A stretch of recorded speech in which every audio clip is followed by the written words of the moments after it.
performing gaming 420. Nothing can compare to who we could have been.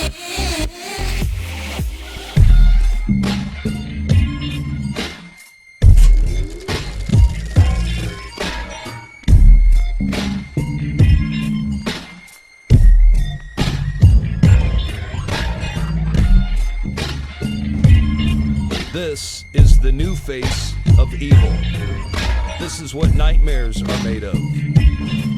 Ruthless, cold-blooded killers on a mission to wage war, to annihilate millions of people. We are their enemy, and they will stop at nothing to destroy us. All measures should be taken in our defense, that always will we remember the character of the onslaught against us.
Impossible to say that the Syrian rebels are not associated with Al-Qaeda. So there is a great irony that you will be arming forces that a normal common sense use of the word associated can say that these people are associated with Al-Qaeda. But you watch, in typical NATO-US false flag fashion, the Assad regime is going to be blamed or accused of using chemical weapons against the so-called rebels. There's a global crime syndicate that controls NATO and the major Western governments, and it is using Al-Qaeda to overthrow secular governments.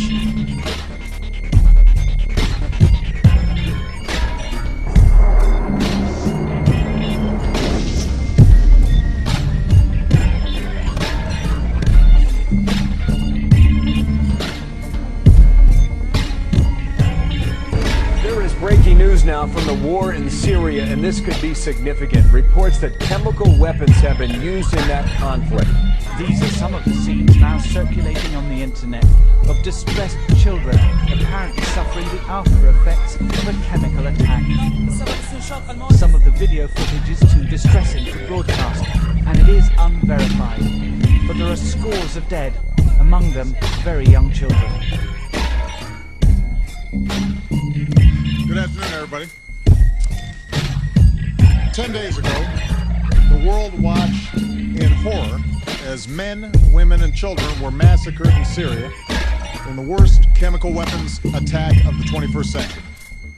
The Assad regime, and only undeniably the Assad regime, unleashed an outrageous chemical attack against its own citizens. After careful deliberation, I have decided that the United States should take military action against Syrian regime targets. We can tell you beyond any reasonable doubt that our evidence proves the Assad regime prepared for this attack.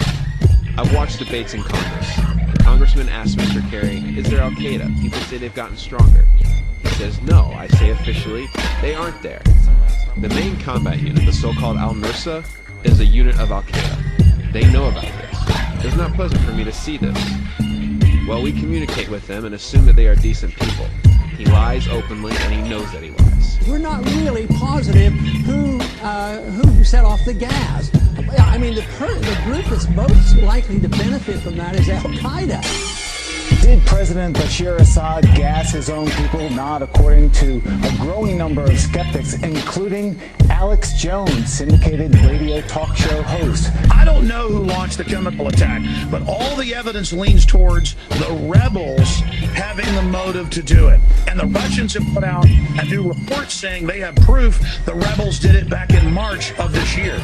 Some people here and there, amazingly, have questioned the evidence of this assault on conscience. I repeat here again today that only the most willful desire to avoid reality can assert that this did not occur as described, or that the regime did not do it. All right, so what kind of proof is there that the rebels would do this? I mean, the rebels supposedly are supporting the people of Syria. They would actually sacrifice their own people in order to draw America into this war to start World War III? Well, look, the rebels are made up of jihadis, Al-Qaeda, and some domestic Syrians, but around 60%, many studies show, are Al-Qaeda, are jihadis. They've been wiping out whole Christian villages, so I don't think the rebels represent the Syrian people. I believe you will not deny the fact that one hardly should back those who kills their enemies and eat their organs and all that is filmed and shot. Do you want to support these people? Do you want to supply arms to these people?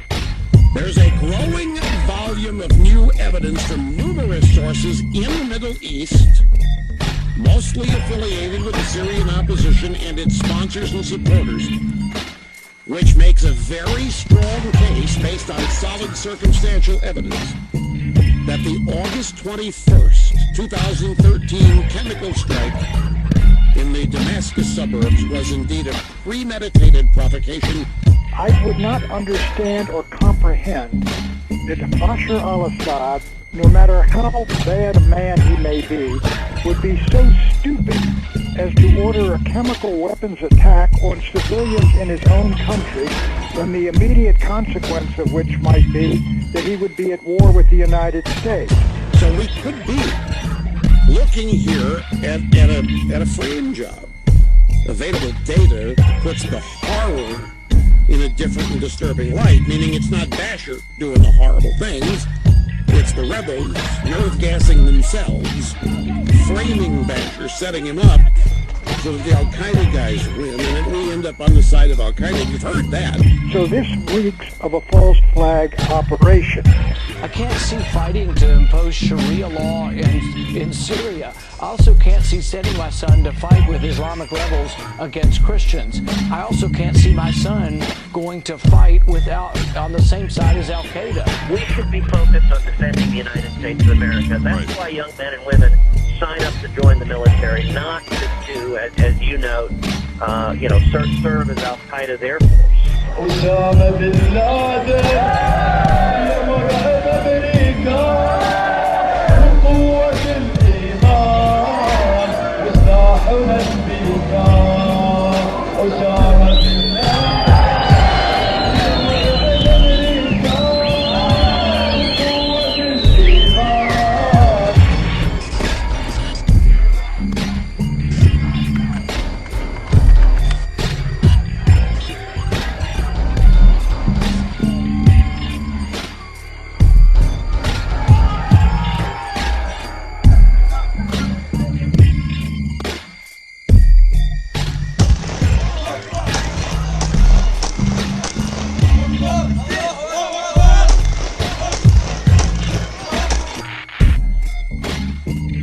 A 7-hour-long debate in the British Parliament has culminated in a landslide approval of UK strikes on Islamic State positions in Iraq. All three major parties backing the initiative. The bombings could be unleashed any moment now. As of today, there's a new battle that has begun against ISIS trying to recapture Saddam Hussein's hometown of Tikrit. The town of al-Baghdadi falling into the hands of ISIS as the Iraqi army evaporates. ISIS is also fighting to keep territory in Iraq. Tonight, a fierce battle continues for Saddam Hussein's hometown of Tikrit.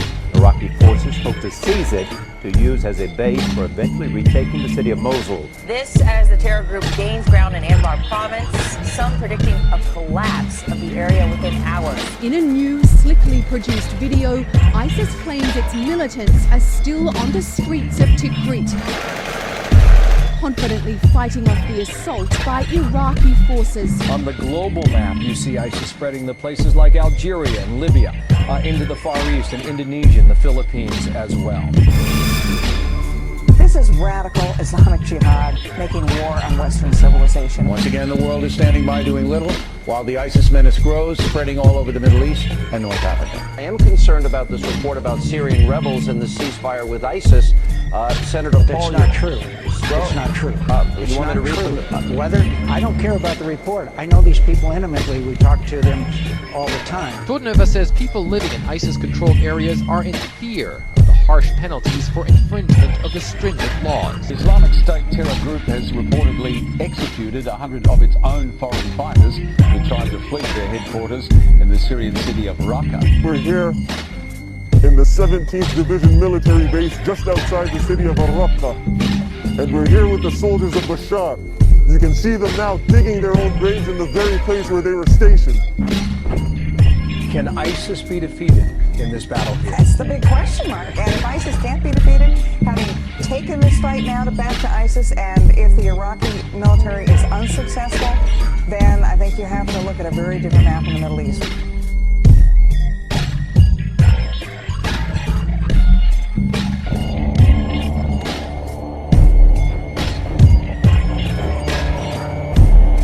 Fighters say they often manage to defeat much larger armies than the Iraqi military because they're not afraid to die. Al-Qaeda in Iraq 4 years ago was allowed to set up bases in the west of Iraq and invade eastern Syria. They started the civil war 4 years ago in Syria. They were given massive funding. They're 65%, according to NATO, of the rebel force. The Council on Foreign Relations last year had the headline, "Why We Need Al-Qaeda," and they should give them air support to take over the country and we'll remove them later. Bull. Since the capture and execution of Saddam Hussein, there's been death, chaos, tremendous instability in the region, and worst of all, the emergence of ISIS. The people we are fighting today, we funded 20 years ago.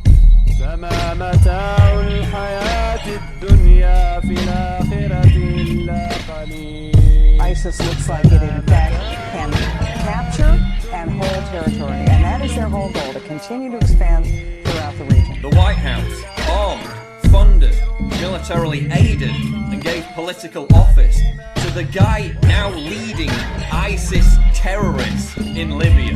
I don't care about the report. I know these people intimately. We talk to them all the time. Abdel Hakim Belhaj, seen here meeting with Senators John McCain and Lindsey Graham, was the emir of the Libyan Islamic Fighting Group, LIFG, an organization affiliated with Al-Qaeda and the Taliban, which killed the US troops in Iraq and Afghanistan. I know these people.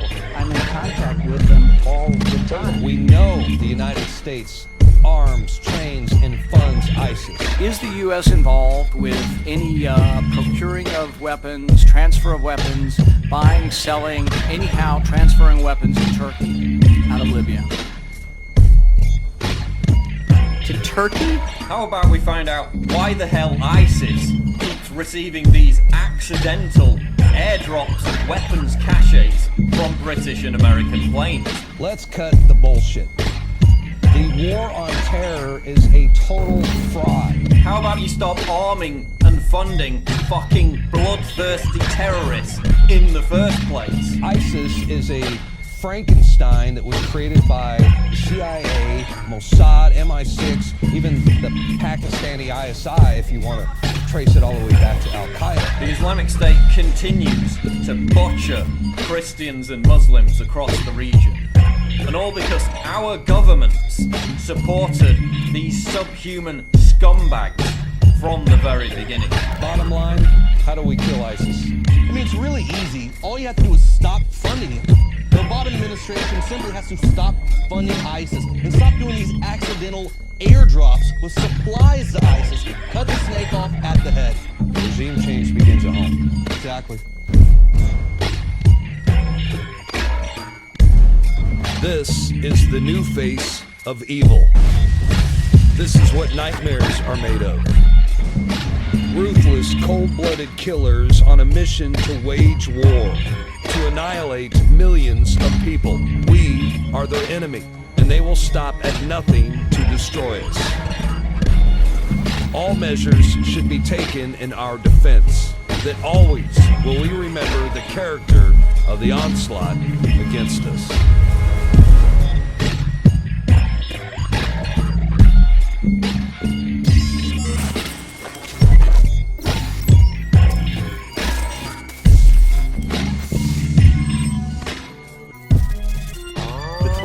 Said that they smoked marijuana recently. Today, that number is down to 22%. Not the number I just gave. Well, your number is wrong.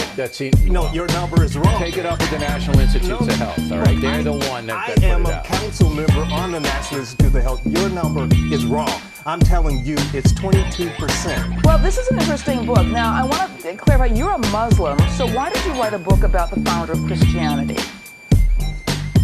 Well, to be clear, I am a scholar of religions with 4 degrees, including one in the New Testament and fluency in Biblical Greek, who has been studying the origins of Christianity for 2 decades, who also just happens to be a Muslim. So it's not that I'm just some Muslim writing about Jesus. I am an expert with a PhD in the history of religions. But I've been obsessed with Jesus. Though, it still begs the question, why would you be interested in the founder of Christianity? Because